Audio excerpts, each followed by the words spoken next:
Chess is one of the oldest and most recognized games in the world. It is an exciting game of strategy and planning, which is why it is seen as a symbol of intelligence. However, chess is easy to learn and can be enjoyed by anyone at any level. Chess is played on an 8x8 board with 64 squares and 32 pieces, and the game is all about checkmating the king. Once the king is in checkmate, which we'll explain later, then the game is over.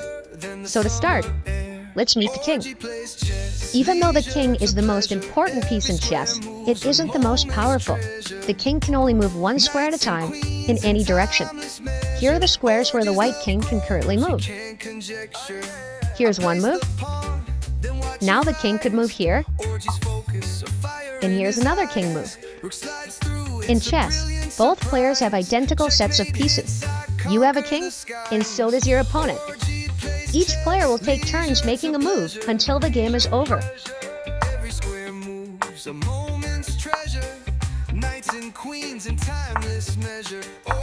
Now that you've learned how the king moves, it's your turn to practice moving the king.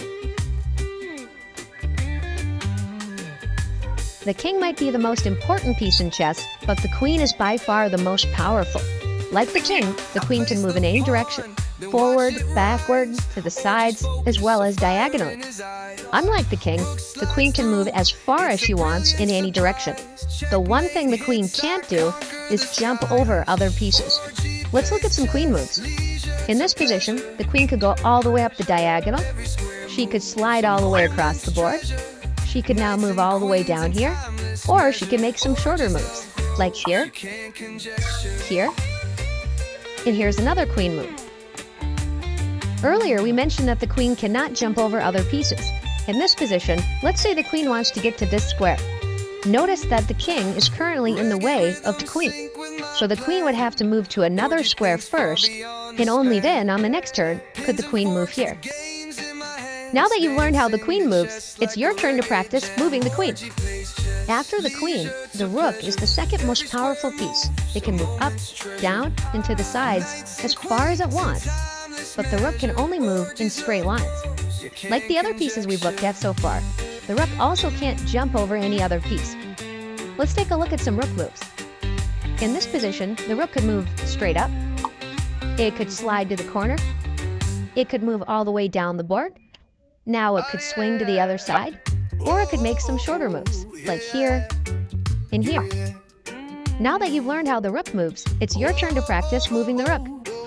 The bishop is one of the most interesting pieces in chess because it can move as far as it wants, but only on diagonals. The bishop, just like the other pieces that we've met so far, cannot jump over other pieces.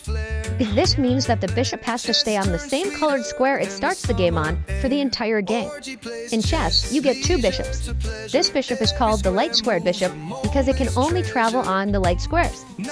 Meet the other bishop that you have in the game, the dark-squared bishop. It moves exactly like the light-squared bishop, but only on the dark-squared diagonals. Now that you've met both bishops, let's take a look at how they move. With just one move, the dark-squared bishop can enter the longest dark-squared diagonal on the board.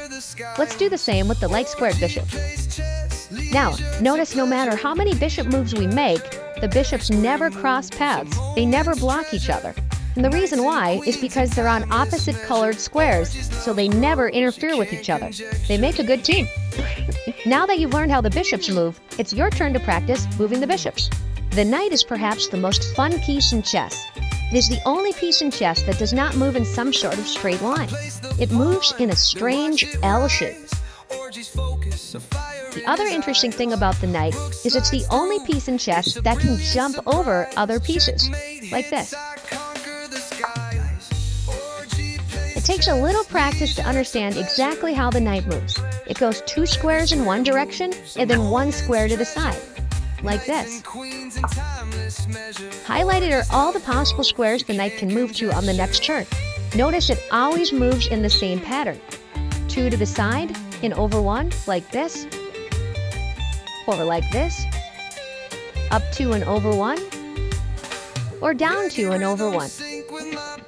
And notice that the knight moves from a light square to a dark square, and then on the next turn it moves from a dark square to a light square. The knight always switches colors with each turn it makes. Now that you've learned how the knight moves, it's your turn to practice moving this fun and tricky piece. The pawn sounds like it is the humblest of chess pieces, but it is really one of the most powerful. When working together, pawns are the soul of chess. Pawns have a few strange rules, so make sure to pay attention. Pawns can only move straight forward, and they can only move one square at a time. However, if it is their first move of the game, they can choose to move 2 squares forward if there is nobody blocking them, as pawns cannot jump over other pieces. Remember, the pawn can choose to advance 1 or 2 squares only on the first move. On all other moves, the pawn advances 1 square. Pawns are also the only piece in chess that cannot move backwards. One other thing that makes them strange is that while they can only move straight forward, pawns can only capture diagonally, and they can only capture 1 square away diagonally, even if it is their first turn. We will explain capturing in one of the next lessons. Let's see some pawn moves. In this position, since this pawn has yet to move in the game, white decides to move it 2 squares forward. Black, on the other hand, only advances this pawn 1 square. Remember, even though you can move your pawn 2 squares on its first move, you're not forced to do so. White now advances the pawn forward, and now both pawns are blocked and cannot move. In this position, how many white pawns can move? If you said 1, you're correct. Notice that this pawn is blocked by the black pawn directly in front of it. Remember, pawns cannot move backwards. White now has the option to move this pawn up 1 square.